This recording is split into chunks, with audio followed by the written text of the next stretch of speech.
Hey, what's up? Hey, you. Come on, sit down. You're sitting at the grown-ups table. I'm your host, Jesse Pimpinella. And as always, my partner in crime, John Jacobs. Thank you very much.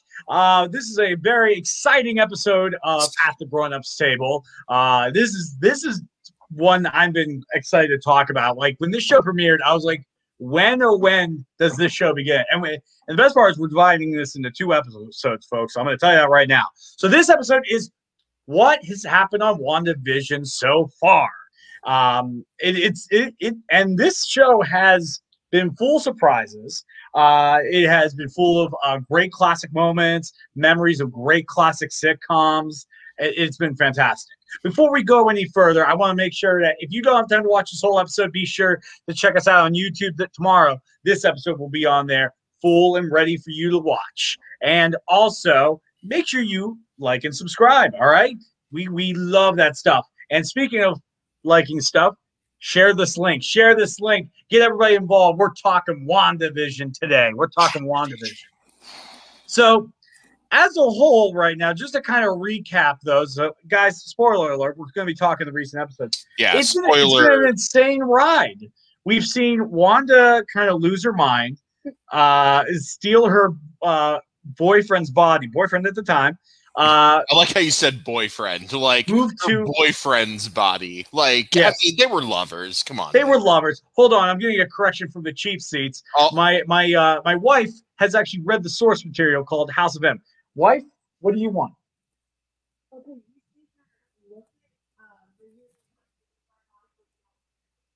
Oh, that's interesting. So let's throw this little out there. We see her look at the body, but never take it. So that's very interesting. So, but anyways, that is very interesting. I didn't even think about that. This is why we have her here. It was just the security footage that they watched, right? Mm-hmm.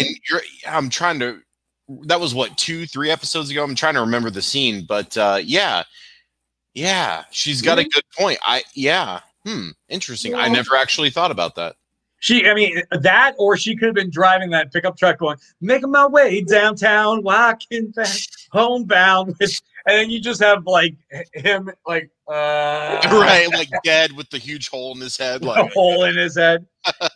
Which I love the first episode joke. Oh, my husband is indestructible head. And we're all thinking about too soon. But so he goes to they go to the town of Westview, where pretty much an homage of great sitcoms. I Love Lucy, so that was the Dick Van Dyke Show. Was it a little bit of mix of both? Yeah. So those 2 shows put together, and then maybe a little Leave It to Beaver there, maybe mixed in. Yeah, a little bit. Yeah, I was getting that vibe too. And it was cool because we went from the 50s to the 60s to the 70s. Now, John, what do you think so far with the sitcom work that they have done? So I don't know if this is our where we're going to really launch into this. So I'll just start talking, and if this is a different segment, just tell me and I'll back it up. But okay. So in terms of the sitcoms, I'm going to say, like, so let me just put this out here. I kind of pride myself on my knowledge of the fandoms that we talk about, that I'm interested in, and things that I watch and I enjoy and I read and etc. But with Marvel and the MCU, I'm at what I knew. Like, what we covered in the Infinity Saga was pretty much the vast majority of my Marvel knowledge over the years. Like, just in terms of what I had watched, what I've read, what I've had conversations about, that type of thing.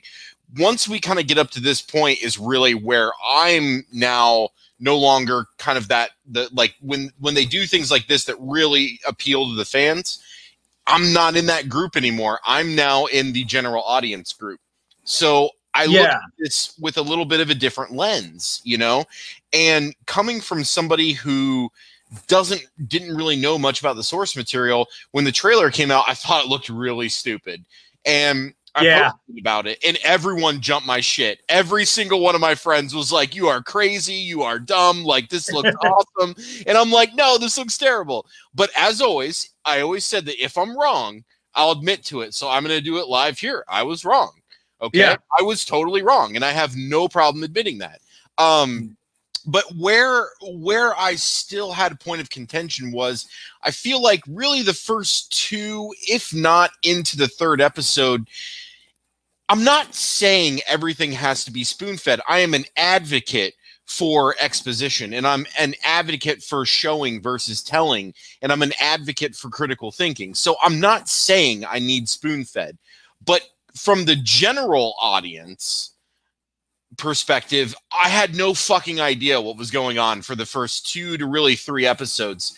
And so I was struggling to get into it because I'm just like, what the fuck is this? Like, oh, that was funny. Okay, but what's happening? Why am I even watching this? Like, what are they trying to tell me? What are we building up to? So I personally, personal opinion is that I felt like it started really slow for the general audience. For you, like you and your wife, I know Darth is watching, many of my other friends, they already knew. So for them, it was probably a completely different experience. They're like, yep, knew exactly what was happening, everything. But I'm in the general audience category now, and I didn't have a clue. So I feel like it was a very slow start. But once it got going and I understood everything, I really liked it. And one of actually my biggest so far positive takeaways, and it doesn't really have to do a lot with Wanda or Vision, is how they showed people coming back after being blipped, or as I like to call it, Ash Day, the day that Hallmark Ash Wednesday. No, this is Ash Day. So this is Hallmark. Hallmark is the only corporation that survived after the blip, you know, when half the people disappeared, and they capitalized on it because everybody on planet Earth will buy a card for somebody on Ash Day. Oh my God. Hallmark survives the blip and becomes the biggest corporation in the world, kind of like Umbrella. I'm just saying. That's brilliant. Yeah. Anyways, that's a brilliant money-making thing. That's like better than Ash Day, man. You like that? That is, yes, because that is almost a spiritual sequel to the guy in the Netflix shows. It was like that homeless guy who's selling tapes of the incident, which is the attack on New York. Oh, yeah. Exactly. Yeah. Capitalism. That's what it's all about. So I love how in Marvel, there's just entrepreneurs that just see terrible shit and they're like, I can make a t-shirt. I can make money on this. I can make money on that. Hallmark's going to make money on Ash Day. But what I liked is we got to see some Ash Day and then like the resurgence 5 years later. I feel like that was 100% left out of Endgame. And to me, that's fascinating. What happens when half of the world, and I know it's not actually half because it's half of all life in the universe, but for argument's sake and to make it easier, we'll just say half of Earth. I realize that's not correct, but just go with it, guys. Yes. So, you know, you have half of Earth disappear, and then 5 years later, they all come back. So it's like for 5 years, we had to adjust our food resources, our work resources, government, society organization, space, all of this, right? We had to readjust for 5 years, and then everybody comes back. Just when we got shit readjusted, then everybody comes back, fucks it all up again. I feel so bad for whoever the sitting president was at the time. Like he gets unemployment under control, the budget's balanced. Right. All of a sudden, everybody comes back. I always thought that was a missed opportunity to show that stuff. And I know it doesn't have anything to do with the heroes per se, but it's very good for universe building and really setting the setting and the stage and the tone. So even though it was just a couple of minutes in the hospital where Monica blipped back and everybody else was blipping back, and she found out her mom died a few years ago and she didn't know she had blipped, and like, I want that. Make a fucking movie about people, like, start it when people disappeared and end it like after everyone comes back and shit's getting reworked. Like, I don't know, maybe I'm weird, but I find that stuff fascinating. So when we got to that part, one episode of that show, I want them to show the teacher from Spider-Man Far From Home, the one that was like, I thought my wife got caught up in the blip. Turns out she just left me. Yes, that would be awesome. He gets his own exclusive episode to flush that out. That's hilarious. Yeah. So, for me, I love seeing that, right?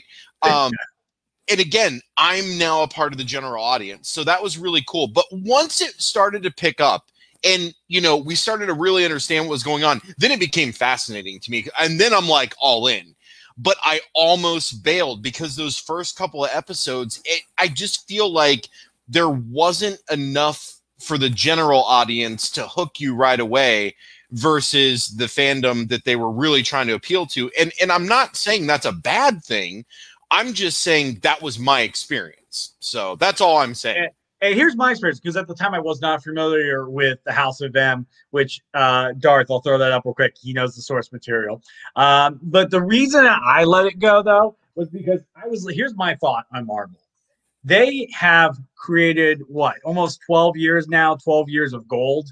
13, man. 13. 2008. So for me, yeah, for me, I'm thinking, you know what?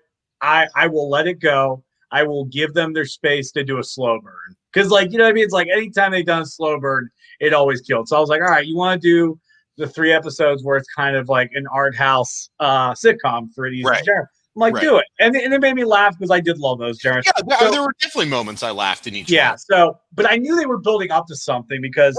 Right. You knew it was coming. It's just a matter of when and what it was going to be, Yeah, that's all. So, I mean, that's the one thing with Marvel. I was just like, at this point, 13 years, they literally have done the impossible, making a franchise like this. Right. I'm at the point where I'm like, you know what? If they want to do crazy shit and do some whimsies, go right ahead. I'll follow them down the rabbit hole. It could be weird. They bought time with me. Now, with DC, as much as I love DC, I've been like, what? We go. Well, Batman has cookies coming out of the oven. Hey, Catwoman, and it's still Adam West's voice. Like someone does Adam West's voice. I am sad that Adam West died before they could get a flashpoint. Yeah, I'm saying it like that, guys. Cameo of Adam West there. That would have just been fucking fantastic. So but we'll talk about that in a couple of weeks. Oh, by the way, guys, we will be doing a Snyder Cut in-depth episode the week after it launches, so we'll save this conversation for that. But yeah, I mean, look, man, Marvel has got me in 2008, and I was invested. I've seen them all. I've probably seen 95% of them in the theater. There's actually only a few of the films I didn't actually see in the theater. So I mean, I'm invested. I'm along for the ride, but it was just jarring, and I get that that's me because I got moved into that general audience category. So I understand. I'm not saying that's what it is for everybody. I'm just saying that's what my experience was. But I overcame that after we really started to get going and figuring out what the fuck is happening. Then I got intrigued by it. And then when they brought in the scientist and Darcy Lewis came back and started explaining like, oh, it's the hex and it's this barrier and this, I'm like way in then, because now it's like this crazy, like matter physics, like cosmic background, microwave radiation stuff. And I'm way into like cosmology, theoretical physics. I love that stuff. So then it's like, I'm getting excited now. So I'm like, oh shit, now we're getting into this. So I got really excited and I've been in then ever since. So, but yeah, it was just a slow start for me being in that general audience category. But now I'm full swing into it. There's only 2 episodes left. I'm really excited for them. And I will say it here, I still think it's really fucking annoying doing the once a week release. And look, I get it. They want to do this. They want to do that. Blah, blah, blah, blah, blah. Just release the damn show. And then that way, for the people who want to binge it, they can binge it. And for the people who want to spread it out, then you exercise self-control and spread it out. But to limit and force everybody into one delivery method, to me, annoys me. Over streaming services. They're drug pushers. They're just giving us a little bit right now. They're like, I get it. I understand. Here's a teens. I understand. Here's a teens. But look, Disney Plus has Marvel, Star Wars, and all the classic Disney animations. People aren't jumping fucking ship back and forth on Disney Plus. They're keeping Disney Plus. And I know we talked about this, and you know what? I agree. At first, I was like, you know what? Yeah, this is not like the average streaming service. It's not. This one kind of this is the next step in the evolution, which I don't want to use that to go into our next topic. So because evolution, but it's like, it's not like The Boys where it's 8 episodes and somebody subscribes to Amazon Prime for a month to slam those episodes and then they jump off for 6 or 8 months. That's not what happens with Disney Plus. Disney Plus has so much locked down, like. Yeah, but Amazon Prime, you have Amazon Prime for other reasons. That people keep it for that. You know what I'm saying? Like when you have Star Wars, Marvel, and all the Disney animated films in one streaming service, most people aren't jumping back and forth between that. They're keeping it because a lot of the shit that they watch or their kids watch are all right there. We could debate more about this, but we have to move on. We got to get to our comments and then get to our topics. Yeah, what do we got? 90s episode was my favorite. Love the Halloween special. How many? Yes. The Halloween episode was fantastic. I loved the callback to the original costumes. That was great. Yeah. That was very brilliant. The like yellow boxing trunks. That with the elastic, that was hilarious. I loved that. Yeah. Darth, you're right. You're right about that. You know, it's all about just having faith in them and letting them know. I disagree with you on releasing them all at once. Comment and let us know why. Darth and I have had a huge conversation about it, and it's okay. Not everybody has to agree. All right. Well, hey, let's talk. But now let's talk about the biggest thing that's been on the internet lately. It was Agatha all along. All along. This Who the fuck is Agatha? I don't know. This song has been everywhere on TikTok, YouTube. People are buying it. This is the new hit. Like it's all like happy and positive and like uplifting, and then it's her just like in like, you know, malevolent poses, like ha ha ha ha ha, look what I'm doing over here. But it's like this crazy like happy theme song. I don't know. I thought that was original, and I like how they had like text up on the screen and they were like showing flashbacks. But the thing that confused me about that is that if Wanda is still technically in control, how is she? Why would she be projecting all of that stuff in terms of the show that other people would be watching? To me, that would be weird that she would be theming it out that way when she just discovered she's been betrayed by her best friend. Here's my theory behind it, and I know you get what I'm asking. Did I? Yes, no, exactly. Okay. So here's my theory behind it, and I know the person to the right of me knows the answer. She's trying. She's like about to explode right now. She wants to, because she feels like my wife right now is that kid at school who knows the answers. I know. So basically, I think when she created this world out of, you know, kind of out of pain, out of like almost trauma. Yeah. You know, she kind of, you're like, it's kind of like, it's like falling asleep and you're in the middle of the dream. You don't know when the dream began, kind of deal. So this kind of became her new reality. And slowly or surely, she's figuring out she started it. But I think other people are now churning it. You know what I mean? Like, they're egging it. They're trying to hijack it a little bit. But who? Only one person has the ability to do that. That's Agatha. Well, in Vision, he was able to snap people in and out, but they're not doing actions to manipulate the situation. I believe only Agatha has been doing that, right? Yes. Oh, I think Agatha. No, I think Scarlet Witch is controlling them, but I think Agatha can kind of use them as well. You know what I mean? Like kind of go in and out of them as well and try to manipulate what's happening around them. But so, she's also but she's acting like she's one of them so that she doesn't, you know, raise any alarms. So who the hell is she and what is she doing here and what's her end goal with all this? Well, I can bring my lovely wife to explain this. Honey, would you like to explain to us and give us the scoop on Agatha?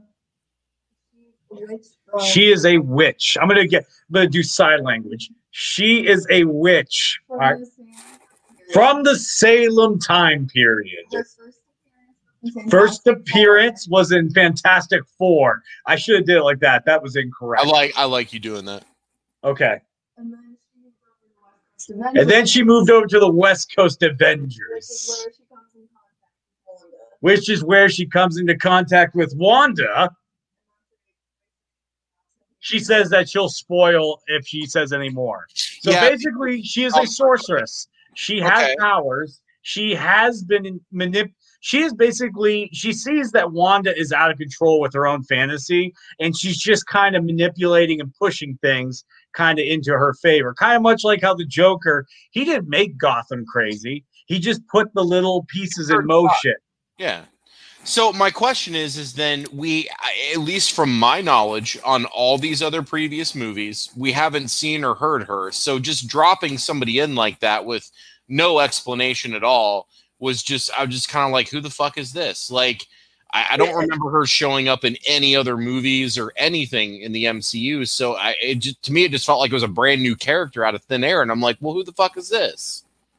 That's a good point, and we'll probably get more answers about that real quickly. I just wanted to throw this out here because we got a couple of comments. Agatha in the comic wanted her kids for their mutant powers, so that is something that's happening right now. She's neither good nor evil. She's basically in the middle. She's kind of a person that's all for herself. Yes, I may believe it. So, I mean, that does track so far. I mean, remember last time the kids disappeared after they were brought into the basement. And let's face it, just like in the real world, if a kid is brought down into a stranger's basement, you're not seeing that kid again. You're not seeing that kid again. So I mean, that's done. Kid's done. Yeah. But this is very interesting. So thank you so much, Desiree. That was an awesome comment. Yeah. But right now, I think we're going to find out more about Agatha and what she does. Because here's the thing. I mean, you can read the comic books and knowing what they are doing. But also, I mean, Marvel has been known to change things. You know, they've been known to, you know, rearrange the story. Like Hank Pym was an original Avenger, but in this universe, he's not a part of the Avengers. You know, or like for example, what's another storyline that they've kind of changed? You know, the Captain Marvel movies. You know, Wendy Marvel was actually Walter Marvel. Because it was but they gender changed it. So they've been known to change up things to fit the storyline, to fit the character, to fit the tone. So what they do next with Agatha, I will be very interested to see what they do. I definitely agree, and I want to see more. It's just, and I get it. Like I'm probably the same thing happened with Mandalorian. Like when I was watching it, I'd be like, "Where the fuck is Luke? Why isn't this happening?" Da da da. And then the next episode, oh shit, there he is. You know what I mean? So I'm sure that a lot of the questions I have are going to be answered in these last 2 episodes. Yeah.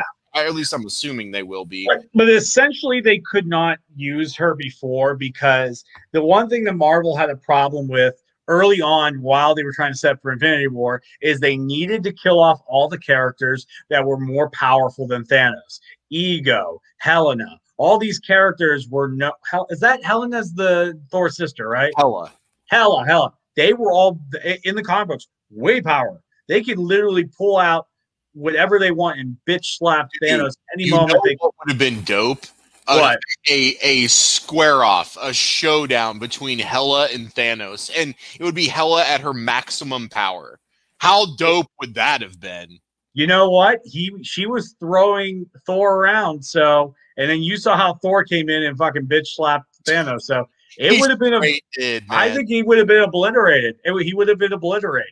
I mean, Hela's power, it's not infinite, but it's ever growing. So at some point, she would pass Thanos in power level and, you know, obviously be able to defeat him. I mean, unless I'm misunderstanding that.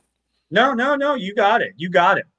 But let's go over to our next topic. One of the big things that started from the Halloween episode, which has been mentioned in our comments, is Evan Peters, the other kid from Kick-Ass, not the Kick-Ass. One Kick-Ass was Quicksilver in the Marvel. The other Kick-Ass kid was from the Fox Quicksilver. And then we ended up switching. I mean, Evan Peters also has done a fantastic job in America. Oh, he has. I like him better. I mean, at least he could dodge a bullet or move bullets around while listening to a cassette player. That was the best scene in Future Past. That whole segment. That was just fucking amazing. That blew me. I could put time in a bottle. Yeah, well, like, yeah, if you know, like, could you imagine if the other Quicksilver was there? Everyone would be dead. You'd just be like, and he's just there going, shit. Like, I feel bad that they introduced him and killed him in the same episode, you know, or in the same film in Age of Ultron. It's just like, Jesus, guys, you really did not do shit with him. Like, no. I feel like the only reason he was there because they were like, hey, we got to get Wanda in here. And if Wanda comes, that means, I guess, we got to bring Quicksilver. But we really don't have anything to do him because we don't have X-Men and we really don't have anything else developed around that. So let's just bring him in, make up some shit, kill him, forget about him. But we'll move on with Wanda. Oh, well, let's jump into this comment because Desiree dropped a good one. This is something we were going to talk a little later in the show. Yes, I do think the X-Men are involved. I think Agatha is not behind this. I think she's here for her own gain. She's here for her own gain, but she's not the mastermind here. You know, so, but yeah, we'll talk more about the X-Men about that. Yeah, but because what's interesting with Quicksilver is he was brought in originally because Fox and Disney were having a dispute because while one originated from an editorial side of Marvel in Avengers, published. I think he was first published in an X-Men comic. There was a publishing editorial rights that made this a very good, because originally in Days of Future Past, it was Juggernaut to break Magneto out of the Pentagon, not Quicksilver. Oh, okay. That was all rewritten so that they can snatch him, and thank God they did. But yeah, no. So let's take a step back real quick and digest this. Yes. Quicksilver. We know who he is. We love him. This is my favorite interpretation. But is it actually Quicksilver? Is it him? Yeah, and that was interesting to me because, you know, I forget the actor's name who played Quicksilver in Age of Ultron, but immediately as soon as Evan's Quicksilver, I'm like, wait a minute, why would he be the one to show up? And then they made a comment, I think in the next episode, was like, oh, I guess he's being recast or like rewritten or whatever. And I'm like, that's got to have some significance, because why would she, if we pretend that Fox's X-Men franchise is just part of the multiverse, why, and she's obviously able to do something with it, because they talk about how she can physically manipulate, you know, actual matter now and physically change it, not just illusion, but actually change it. It would make sense that there would be some type, and I'm going way off, there would be some type of access to multiverse or whatever. Again, I'm going way off. So maybe in one of those other multiverses, that was the Quicksilver she chose to bring back, but that doesn't make sense because that's not her brother. She would have just brought the guy from Age of Ultron back. So immediately my antenna goes up like, wait a minute here, there's got to be something behind this. But before I thought about that, it was like, holy shit, X-Men, we're doing it. And then I'm like, calm down, John, calm down. But, you know, everybody wanted to see this. And, you know, I know we'll get into this actually, I'll save this for the X-Men part discussion because I had something else to say. But, yeah, I think it's crystal clear that there is a specific reason it's this Quicksilver and not Age of Ultron, and I believe we'll get that answer in one of these last two episodes. I think we will too, and also just it could be just a cheesy joke. You remember how sitcoms in the '90s used to change everybody's recast people? Yeah. Yeah, like, I mean, Becky's from Roseanne. Remember that? Yeah, they went original Becky, new Becky, then back to original Becky. And then they brought new Becky back again to make fun of her for one episode. And then they brought her back for a completely different character in the first season of The Connors. So there you go. Yeah, and one of the cool things about that is I love the one episode Roseanne looks at. I mean, this is before Roseanne went crazy. But, like, she looks at Becky and goes, you changed a lot over the years. Like, it's just a very... It's a very just, we know, you know, okay, we got it. Let's go over to the comment section. MODOK used to trap people in TV shows, and Desiree also dropped to that. Yeah, so at this point, dropping from MODOK, okay, I didn't necessarily think about that. Yes, I think it's a very interesting it's an interesting concept, because one of the cool things about that is because right now Marvel just ended the Infinity Saga. Right. So right now, I mean, there is no telling what is next, how it will come about, what we'll do. You know, this is fascinating stuff. I mean, they can go in any direction they want. I mean, I've been hearing rumors for a long time that they want to do Maestro as a villain. Maestro. Oh, shit, man. Yeah, which if people aren't familiar who Maestro is the Incredible Hulk in the future, and he's gone evil. He is totally evil now. And he comes back in time and fucks up Hulk in his life because I guess he's trying to I have to read the rest of it. I haven't read it. But I have the first issues, which I bought my brother, the original issues, because he's a huge fan of that set. But check that out. So Future Perfect, that's what it's called. So check that out, Maestro. But anyways, let's go over to this. This show is 100% lead-in for Doctor Strange 2. It's yes. Oh yeah, definitely, Nigel. You're absolutely right. Yeah, I would agree. Definitely doing that. It's clear. Yeah, we're not arguing that because that brings up a question: will there be a second season to this show? John, do you think there'll be a second season, or do you think this is a one-time miniseries that is to set up Wanda? I think it's a siloed miniseries. It's going to serve its purpose. Just to Nigel's point, because I don't disagree with Nigel. And again, even though this is stuff that I'm not necessarily up on. Again, I'm more in the general audience category now. I do understand what's happening with Doctor Strange 2 and what they're going to do with multiverse and all that. So I do agree with Nigel. I do believe that's a lead-in. And for that point, I don't think there's going to be any more seasons. And I'm okay with that because the show served its purpose. If its purpose is to lead us into Doctor Strange 2 to then officially introduce the multiverse, then that's what this show would be. This is the bridge to that. But it also covers this whole story about what happened after Vision was killed. And I think it will just be a one season. I don't think there's any need to keep going with it. It's going to serve whatever purpose it's doing, and that'll be it. So I think it's a one shot. Who knows though we've got Loki coming up. Who knows how many seasons that'll be? We've got Falcon and Winter Soldier coming up. Who knows how many seasons that will be? But I think WandaVision is a one and done. I do. Yeah, I mean, and here's the thing, and not to say that it can't be revisited. Sure, I don't want people to think that this can't be revisited. Yeah, and I don't mean that in a negative way. I just think logistically, it's going to be a one and done. Hold on, I want to jump over to Nigel. No, I meant Maestro. I meant him as in like what directions that this whole how Infinity Saga led up to Thanos and other villains. I would say Maestro is a part of it. Mephisto could be a part of it too. Maestro, like I said, just reiterating in case you didn't hear, he's the evil version of the Incredible Hulk in the future. But Mephisto, now you brought us into another topic. We have to talk about Mephisto. So real quick, let's talk Mephisto, guys. Mephisto is the villain in House of M. I'm trying to not. Oh, he's not House of M? I thought he was. No. See, this is why I had brought her on for the show. I love it. We've got your wife here. We've got people in the comments. Everyone's keeping us honest today, which is fantastic. I love it. This is awesome. Yeah. Here's the thing. Fact checking. We do it. Why doesn't the government do it? Everybody's trying to answer that question for ages, and we'll never get an answer. Yeah. Now I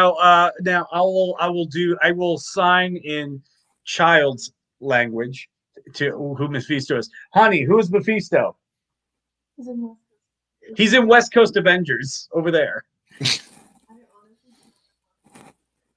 Doesn't know much about him. All right. I know that his right arm and left arm are part of his soul is the source of Wanda's kids. Yes. So basically, they find out that in order for Wanda and Vision to have those kids, they had to come from also something else, which was a part of it was Mephisto. Okay, I'm following. Yes. So we're going to be seeing some weird stuff. And if anybody wants to give us a great explanation of Mephisto, I would appreciate it down there. I want it because this show is Darth. All right. Well, here's the thing. Gotta wonder if Quicksilver angle was an attempt to recruit Scarlet Witch into the Salem 7. What's the Salem 7? Now, Sarah, Salem 7. Yeah, what's that? She's not comfortable explaining it anymore. I will check out Salem 7. Spoiler or something? So Salem 7 is a group of magically mutated superhumans. Now, real quick, that is a very interesting name, Nicholas Scratch. For those that are not familiar with Faustian tales, Old Scratch is a used name for the devil. So that's kind of a really cool name, and it's kind of telling a point. Yes. Oh, Agatha's rabbit was named Senior Scratch. So that's very interesting. Somebody, I either read it in a comment section this week or I was talking to somebody and the rabbit got brought up. I wish I should have wrote it down to just for the context, but somebody was talking about that damn rabbit and they were saying there might be more to that. So maybe this is, I don't know. I'm just trying to connect dots that I've come across this week, but I was seeing some chatter and people were talking about that rabbit like it might be somebody in disguise or something. I'm doing a horrible job of explaining it. I apologize. Oh, Darth gave us the answer. Darth gave us the answer. Really easy. Thanks, Darth. Appreciate it. Well, Scratch. Yeah, we should. Old Scratch. There you Old go. Scratch. Old But I Scratch. love Frosty and Tails. Frosty and Tails are very brilliant. They're very great. And they always start with seeing somebody in a desperate situation, which, I mean, Wanda is in a desperate situation more than anything right now. You know, her world is literally and figuratively falling apart right now. And she needs to keep it together in order to keep Vision alive, to keep the kids alive, to keep everybody alive. And because if it goes away, we don't know if Vision will survive. I mean, Vision has tried to jump out of the thing, and he was starting to get torn apart, ripped apart, and everything. I mean, but here's the thing too with that is, if I'm not mistaken, he's got the Infinity Stone, right? Yes, he does. Oh yeah. So I'm just gonna throw this out there. What happens if, like, and I know this would never happen, but just for argument's sake, guys, follow me here. If Wanda, for whatever reason, made a conscious decision to just end everything and stop 100%. So the barrier comes down, everybody goes back to normal, where's Vision? Is he laying there dead with a hole in his head? Does he have a new Infinity Stone that she created? I have no idea. Ooh. I mean, yeah, she has the power to destroy. Like? She has the power to create it. I mean, right now, I mean, we're getting into some very interesting areas because the whole Infinity Stone thing, there is a theory out there that the Infinity Stones are back in play. Both Ted and Darth are talking about that in the comments now. But I could have sworn that he's got that yellow stone in his head. Well, no. The stone that's in his head right now, it's not really there. It's part of the illusion. It's part of everything. But okay, so I'll say it. Let me just put these out here. No more. The stones are gone. When Viz tried to exit, it wasn't there. So, good call out. Good call. I'll have to watch that again because I'm looking at all these screen caps and he's got the stone. So, here's the reason why I say the stones are in play. Not for this reason, because remember when Banner goes back to the Battle of New York at one point, and he's explained that those stones are important to be where they are at all times, because without them, chaos would ensue, you know? So that's why it's so important that they go back. And Banner is a genius. He is a genius level human being. And there's theory that says that when he snapped everything back the way it was, exactly the way it was back then, they believe that he also snapped the stones back into existence, knowing that the dark timelines and the dark awfulness that could occur for them, since they had lost their Infinity Stones. So yeah, I think the Infinity Stones are still out there in our current universe. Again, this is all theoretical and speculation. Sure. Yeah, this is if Banner thought, you know what, maybe we need to bring them back just in case.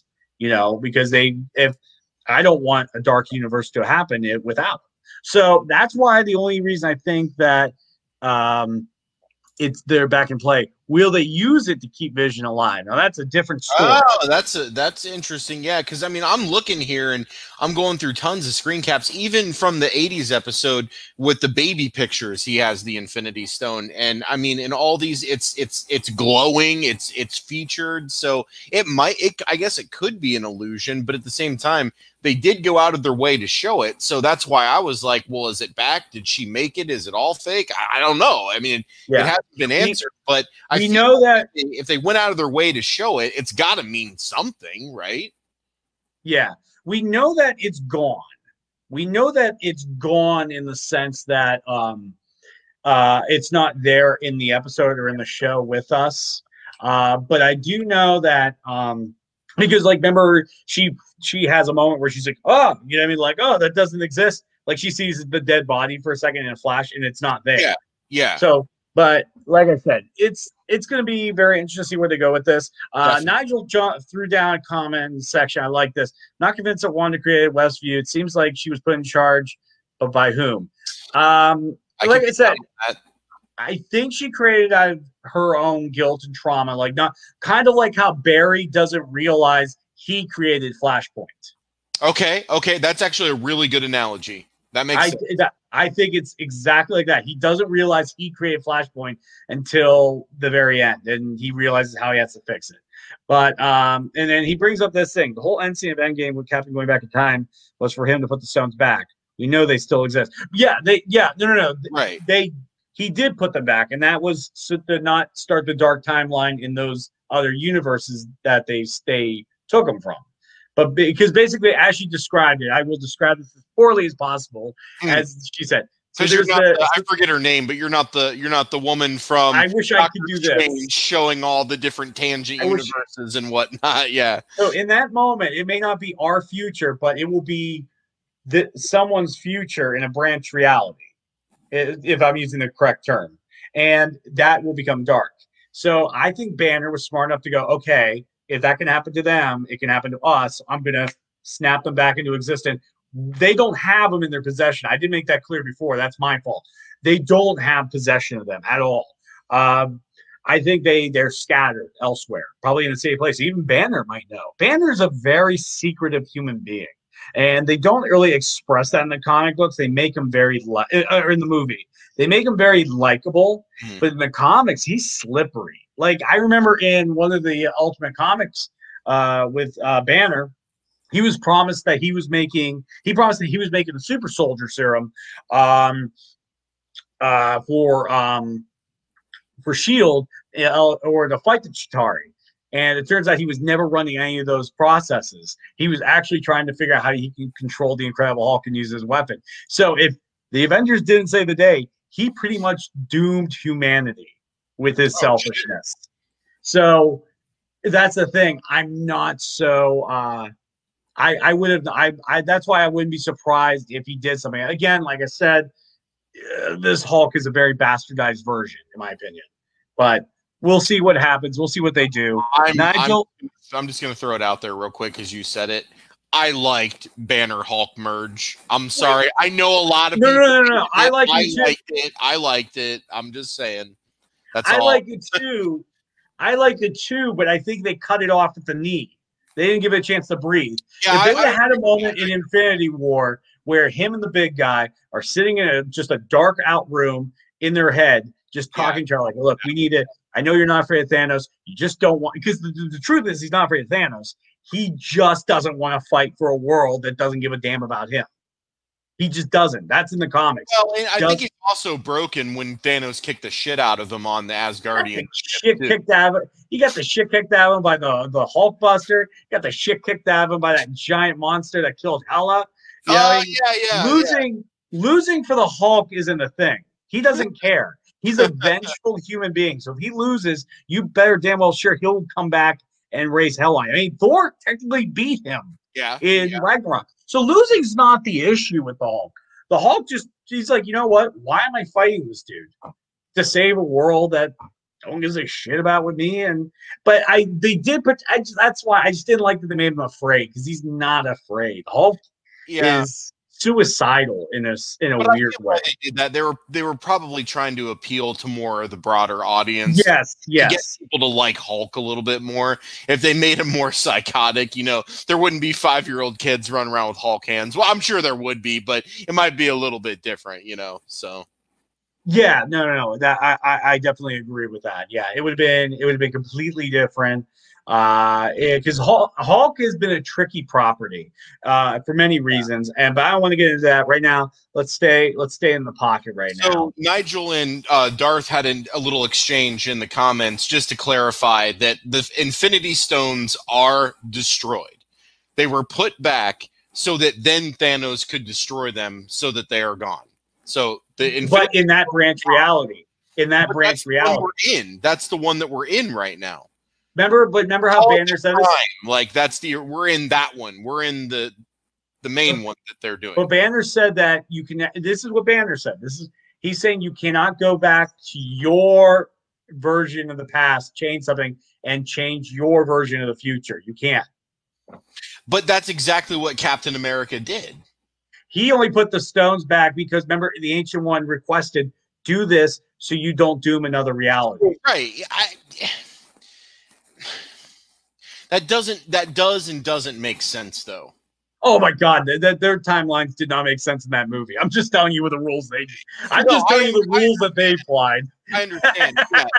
You're talking about tangent universes versus main ones, but then you have all these different branches, and some are main and some are tangent. Blah blah blah. You get a headache thinking about it. Oh yeah, no, dude. They made up their own rules. They made up their own rules. The one thing about Infinity War I didn't really like is I felt they went a little too far with the theoretical physics and all the time travel stuff.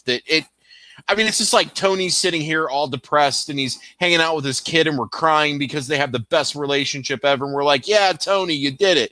And then he's like, I don't want to help. And then he's like, okay, I'll help. And oh, hey, I figured out time travel in like 20 seconds. Here you guys go. It's like, what the fuck is what? I believe in Tony Stark.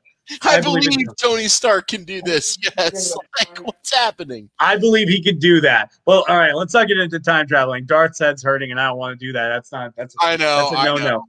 But we'll do a separate show. We've talked about doing a time travel show. We'll totally. We have. But all right. So, but the point is, okay, those rules are messed up, and like I said, the rules are kind of. I'm going to say this. They're up for interpretation. So that's the best I can say. But Multiverse of Madness will probably answer a lot of questions with this. The whole idea of branch reality. So we'll have to stay tuned for that. But to bring us back into this. My God, this is gonna be a big turning point for Wanda in the end, no matter what. Because I mean, the question is, will she be a villain? We are going to see her true powers. We are going to see her truly unlock everything that she has. But will she be good? Will she be evil? Is she going to be our new Thanos right now? That's the scary part. I don't think so. I think I align with something that Darth said earlier in the conversation that Agatha's not the big bad. I think there's a different big bad pulling strings. So I don't see Wanda playing. I don't mean she's the big bad for this. I think she will become a big bad later. I don't know. It's hard to tell, but I don't know. I just don't see it because I feel like they spent all this time with her character, and I don't see Marvel spending all this time on characters only to then just completely flip them later. Now, that might be an incorrect statement. If it is, somebody correct me. But I don't know. I just don't see them doing that. Like, to me, that's like they're spending all this time and money to put this out and to bridge into other things. Why would they then take this investment and just flip it? I don't know.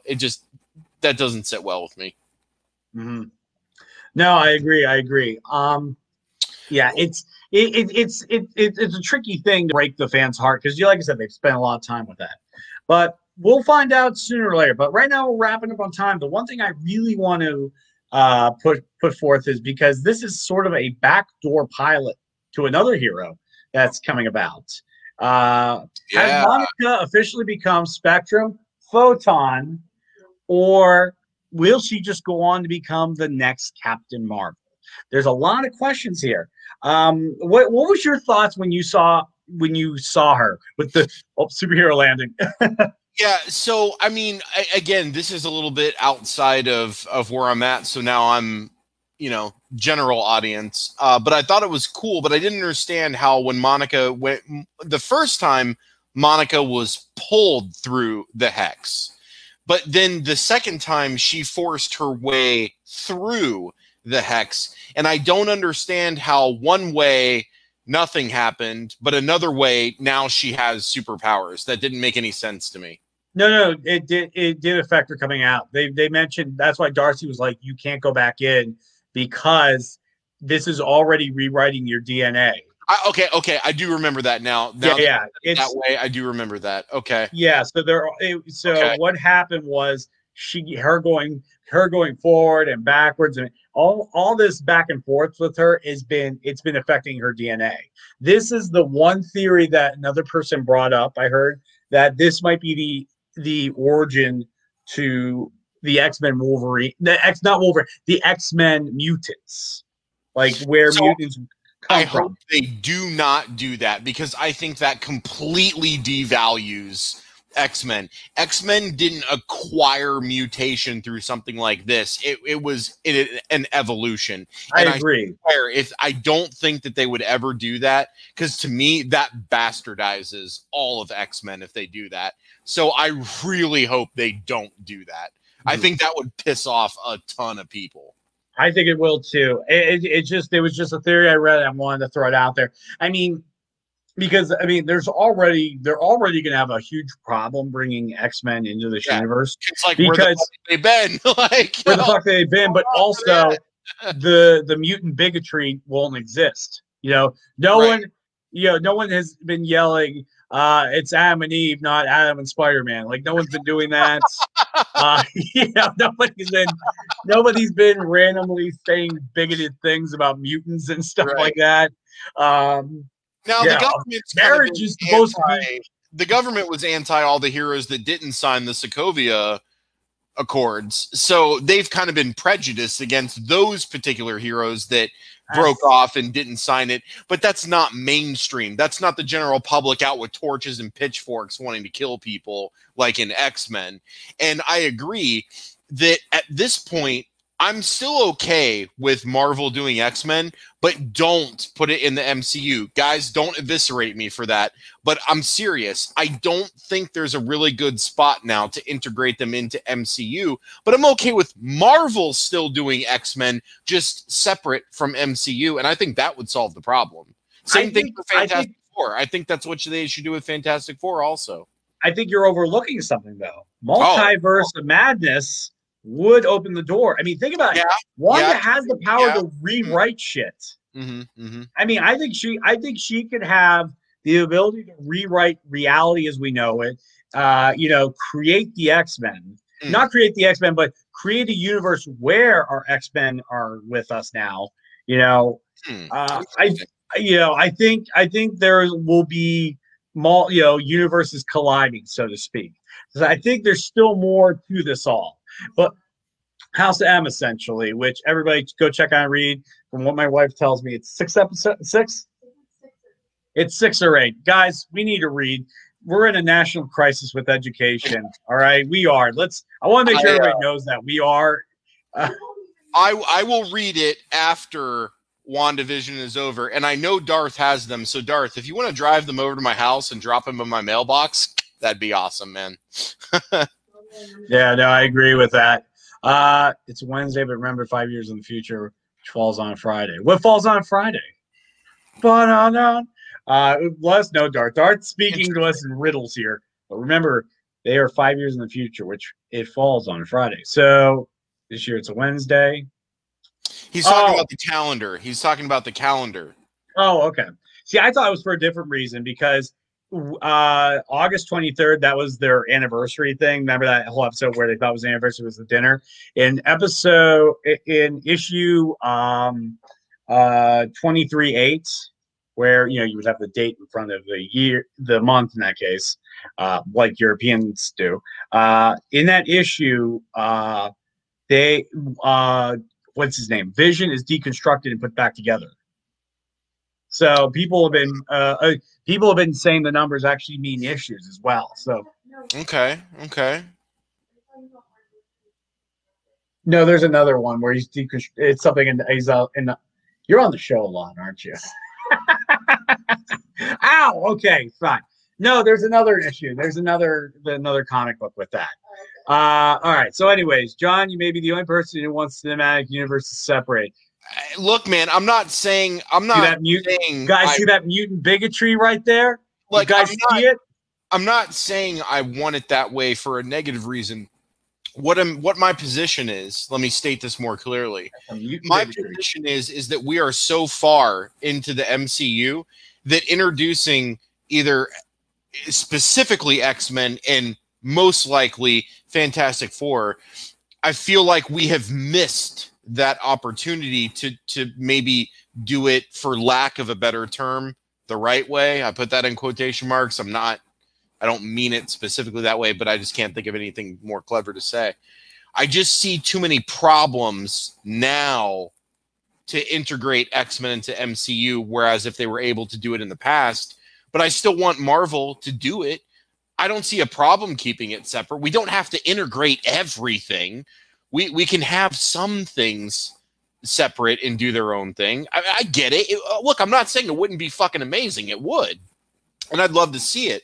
But I feel like it's when you get too far down the street and you're like, shit, I forgot my phone. We've gone too far. I'm not going back now. Bad analogy, but that's kind of what I'm saying. I just feel like we've gone a little too far. And instead of trying to force in integration, let's just make some new movies. And it's okay if they end up being separate. I know it's not what everybody wants, but hey, I'll take a good, actually correct, kick-ass X-Men movie over nothing, and especially how 2/3 of the Fox ones were shit. So I'll gladly take a Marvel X-Men movie, whether they can integrate it or not, because I think inherently it's going to be better. So Darth is on. Separate but equal. I'll agree with that. Yeah. You have something to say? Wife, what do you got to say? Okay, I'll stop on your wife. So, Jesse. Yes. We've only got a couple of minutes left, and we haven't got to talk about our favorite parts yet. Let's close on that. Let's close on our favorite parts. So, anyways, favorite parts. So, I would say thus far, the Malcolm X, geez, not that one. Malcolm in the Middle. It was funny. Oh my God, I'm exhausted right now. I was like, wait a second, he wasn't in the show. Or was he? No, the Malcolm in the Middle episode was one of my favorites because I grew up in the 90s. I mean, don't get me wrong, I love the 80s episode, but at the 90s episode, you can relate to that. I related to that so hard. Sure. So I was like, that whole thing, that whole setup is beautiful. But my favorite part I have to single out is the random I killed Sparky too. Just yeah, he's like wrapped up, and she's like, and I killed Sparky too. Like, oh shit. Yeah, right. What's your favorite part? So I gotta say, like, being that I was born at the beginning of the 80s, I've got a lot of memories of 80s sitcoms. So I fucking love the Family Ties shit, man. That was just, to me, that was the funniest of all the sitcoms they did. Right down to the shit-eating grin on Vision's face when they're doing the painting, and it's like Wanda controlling the brush, like it's not a hand that you can see, it's Wanda controlling it. But that painting of Vision where he's just like smiling, like ear to ear, that's my Facebook profile picture right now because I thought it was so goddamn funny. And nobody had a 4K shot of it for some reason on Google Images, so I did my best to get a decent screen cap of it. And I've been using that because I thought that was absolutely hilarious. I loved it. I loved that they did the whole showing pictures of all of them growing up, and it showed Vision as the baby in the crib, and he had the Infinity Stone and everything. I thought that was hilarious. I loved that. It really appealed to me, being a kid who's grown up in the born at the beginning of the 80s. Grew up in the 80s, teenager in the 90s, adult in the early 2000s. So these last three really, really spoke to me. But the 80s one I thought was absolutely hands down hilarious. I loved it. Even the theme song, it was just all so great. So that was my favorite. Awesome. Yeah, no, that baby, that was so funny. When you brought it up, I just thought about the theme songs. Yeah, like when you were describing that, I was like, those theme songs are just beautiful. You can hear it. You can hear Family Ties, and you can hear Growing Pains. You can hear all these theme songs of these shows in your head as you're watching. Like, because the one thing I liked about WandaVision is they do the little intros. And I love that shit because that type of detail is what I pay attention to and I like. And I know I annoy a lot of people because when I have a lot of discussions, I like to focus on the little details like that versus the big picture stuff. And sometimes it annoys people because they don't want to talk about that. And so for me, those little details just did it all. I absolutely love that. Those intros were fantastic. Let's just jump over to the comments section. Yeah, that was a great moment. Oh, I forgot about that. Better time to start. Yep, you're right. What better time to start? You're not wrong, Nigel. But again, you would have to explain why they were literally absent for like however many. I don't know what the passage of time in the MCU was for the Infinity Saga. What was that? It was from 2008 to. No. I'm not talking about our calendar. I'm talking about the passage of time within the MCU story, within the Infinity Saga story. What was the total elapsed time from Iron Man 1 to Endgame in the story? How much time was that? Oh, not yeah. Real life time. How much time was that in the Endgame, story? Infinity War, not Infinity War. Endgame takes place in 2023. Okay. So when does the first Iron Man take place? 2008. Okay. I didn't think it was real time. I thought that there were skip aheads, and so I thought it was. There were moments of skip aheads. There were moments of skip aheads for certain movies. Like, for example, even though Guardians 2 came out in, I think, 2017. It sounds about right. It technically takes place in 2014 because it's only 6 months after the first movie. So there's two ways you can watch this movie. You could watch it in or you know what, if you want to even get more messed up, 3 ways you can watch it, I guess. You can watch it in the correct order. You could watch it in the real time order, or you could watch it where you're franchise. But yeah, there's all kinds of ways you can do it. But yeah, so technically that would mean the first movie would be Captain America, technically. I guess that would be true because we'd have to go back to, what was it, 1944, 45 that it takes place? I can't remember specifically. Okay. All right. So so depending on... I appreciate that. Yeah, no, it's no problem because they kind of messed up the timeline, I think, at one point, and then they fixed it. So they went using movie magic. Magic fixes everything, guys. Magic. There it is. Everything. You need to solve a problem, just fucking say magic and it's solved. That's it. That's all you need. But hey, right now that's all the time we have. Hey, I want to say thank you. I know this is a good show. I want to say everybody came out with the comments. Desiree, Darth, Nigel, Ted. Let's see. Thank you guys so much for your awesome comments. You guys made the show rocking as always, and my lovely wife Sarah, who knows more about Marvel than I do, so I got to give her credit there for correcting me when I was an idiot. Thank you, baby. Oh, well, Dan Brady jumped in, and Cecil Heyman jumped in, too, so shout-outs to those two as well. Oh, geez, I didn't see them. Oh, did they do it on your Yeah, they jumped in on The View, so. Okay, well, we'll tell them thank you. Thank you so much, guys. Also, I want to say make sure you join us next week. But before you do that, before next week occurs, share this link. Like and subscribe us on YouTube. And let's give a big shout out, big thanks to Max Rowland for graphics. And I want to thank Vance, the producer, who's always producing the goods. But I want to thank everybody. Thank you so much for joining us. We'll be back next week, 7 o'clock, right here at the Grown Ups Table. Until then, I'm Jesse. And I'm John. And you've been sitting at the Grown Ups Table. Wait a second. You son of a bitch. Look at this shit. Look at this shit. He's trolling us. Okay, no, and this is a classic Darth move. Wait till we're closing the show. We're doing our end spiel to drop some bullshit in there like that. I can't wait for this movie to be so good, and then Darth is going to come on the show live and tell the entire world I was wrong. This was a good movie. Cannot wait. Let's get this flyer made. Well, you've been staying at the Grown Ups Table. Thank you, and have a good night, everyone. Take care. Good night, everyone.